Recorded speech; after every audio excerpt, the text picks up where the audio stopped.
Je suis très heureuse de vous retrouver ce matin pour la suite des aventures extraordinaires de notre aventurier, Paul. Vous êtes prêts? Soyez attentifs, ouvrez bien vos yeux et vos oreilles parce qu'à la fin de l'histoire, vous aurez une petite surprise. La semaine dernière, Paul avait débarqué à Rome.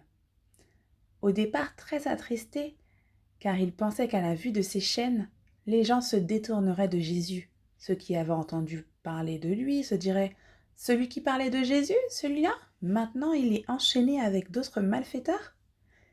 Et ceux qui n'y avaient pas encore entendu parler se demanderaient qu'est-ce que cet homme pourrait leur apporter.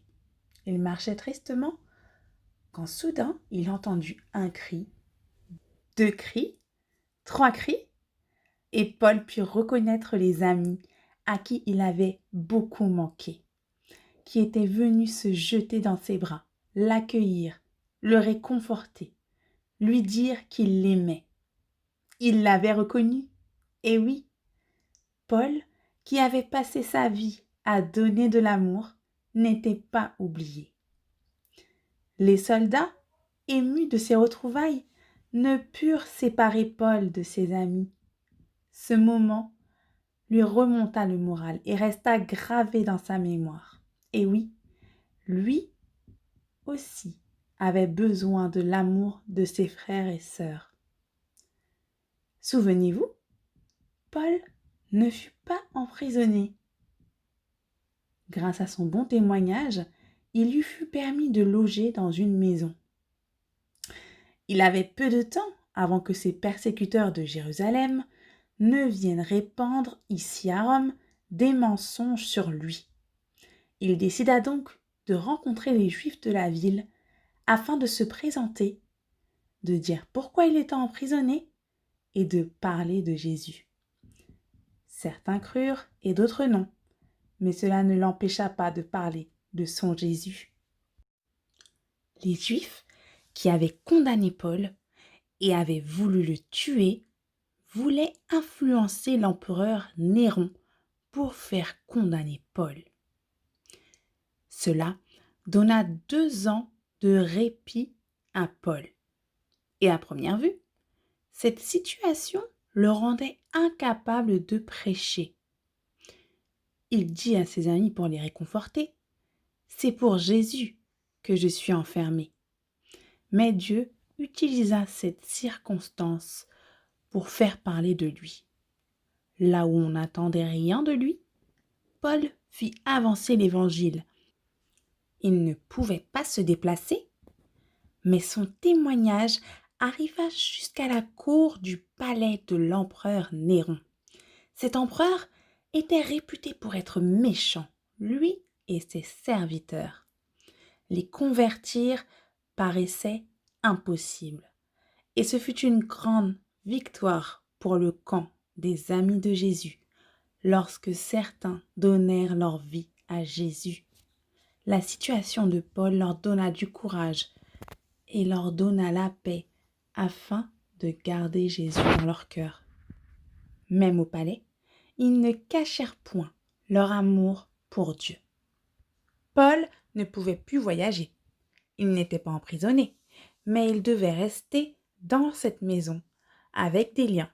C'est pourquoi le garde restait en permanence avec lui. C'est depuis cette maison que Paul réussit à toucher les habitants de Rome. Pauvres comme riches se déplaçaient pour venir entendre parler de Jésus.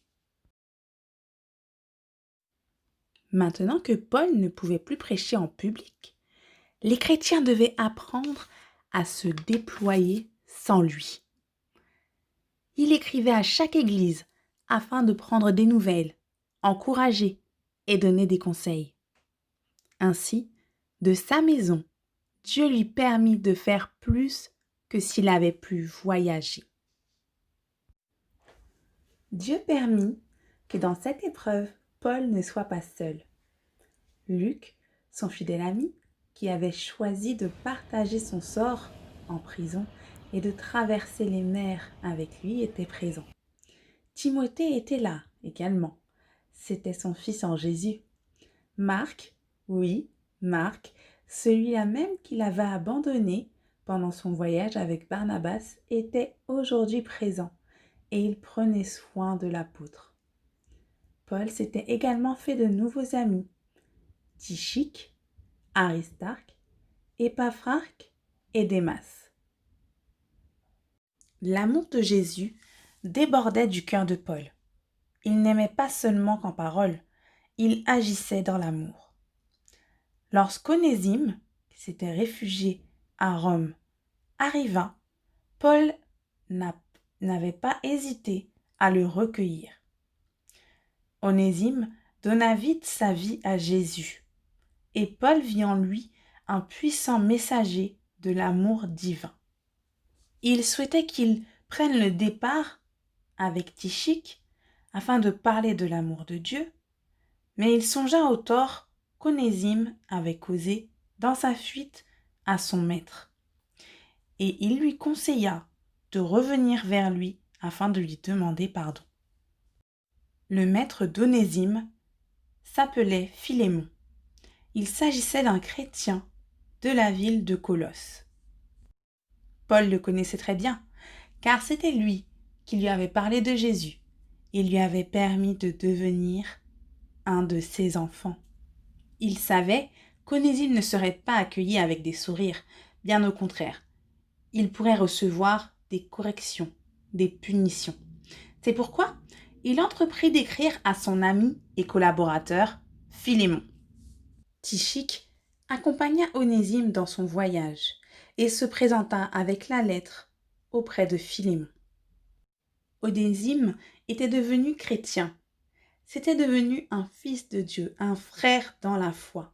Et toute punition serait faire de la peine à Dieu et de la peine à Paul. Paul demandait à Philémon, au nom de leur amitié et de leur foi, de le recevoir dans la joie. Afin qu'Onésime retrouve la liberté, Paul promit à Philémon de le dédommager de tout ce qu'Onésime lui devait. Dans la détresse, il se montra donc comme un frère alors que lui-même était dans une situation difficile. Onésime et Tychique purent voyager pour aller à la rencontre de tous ceux qui n'avaient pas encore entendu parler de Jésus. Et ils étaient nombreux. Ils le sont encore d'ailleurs. Mais vous en saurez plus la semaine prochaine. Il arrive que nous ne soyons pas où nous voulions être, que nous nous sentions inutiles ou dans une situation bizarre, triste.